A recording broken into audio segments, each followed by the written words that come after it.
विषय किरकोळ आहे एवढा का वाढवला, असं कोकाटेंचं वक्तव्य आहे.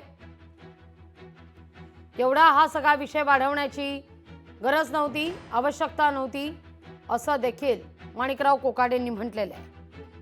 हा इतका छोटा विषय आहे, हा विषय एवढा लांबला का हे मलाही कळलं नाही. ऑनलाईन रम्मी काय प्रकार हे माहिती तरी आहे का आपल्याला?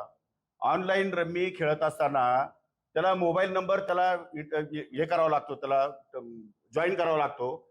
वाटर तुमचं अकाउंट जे आहे बँकेचं, ते अकाउंट पण त्याच्याबरोबर तुम्हाला संलग्नपणे राहावं लागतं. त्याच्याशिवाय तुम्हाला ऑनलाईन रम्मी खेळता येत नाही.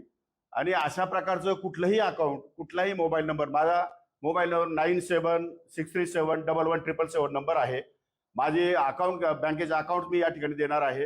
आणि त्या दृष्टिकोनातून कुठेही चौकशी केली तर ज्या दिवसापासून ऑनलाईन रमी सुरू झाली आहे त्या दिवसापासून आज तागत 1 रुपयाची सुद्धा रमी मी या ठिकाणी खेळलेलो नाही. मला रमी खेळताच येत नाही. त्यामुळे अशा प्रकारचा आरोप तो एकदम बिनबुडाचा आहे, चुकीचा आहे. आणि त्यामुळे महाराष्ट्रामध्ये मोठ्या प्रमाणात या ठिकाणी माझी बदनामी झाली आहे. कारण नसताना ऑनलाईन रमीचा जो आरोप केलाय, ज्या राजकीय नेत्यांनी जो आरोप केलाय आणि ज्यांनी माझी बदनामी केली आहे, त्या सर्वांना मी कोर्टात खेचल्याशिवाय राहणार नाही. उपमुख्यमंत्री किंवा मुख्यमंत्री दोघांपैकी कोणी एकाने निवेदन करावं. त्या क्षणाला न थांबता मंत्री आणि उपमुख्यमंत्री आणि मुख्यमंत्र्याला न भेटता राज्यपालाकडे जाऊन मी माझा राजीनामा सादर करेन.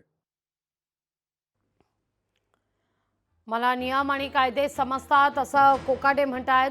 या सगळ्या प्रकरणी आपण मात्र चौकशी करण्याची मागणी करणार असल्याचं देखील माणिकराव कोकाटे यांनी स्पष्ट केलेलं आहे.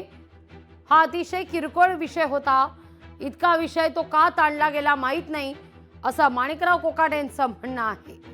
आपण रम्मी खेळत नव्हतो, 1 पैशाचीही रम्मी खेळलेली नाही आहे, असाही दावा माणिकराव कोकाटे यांनी केलेला आहे.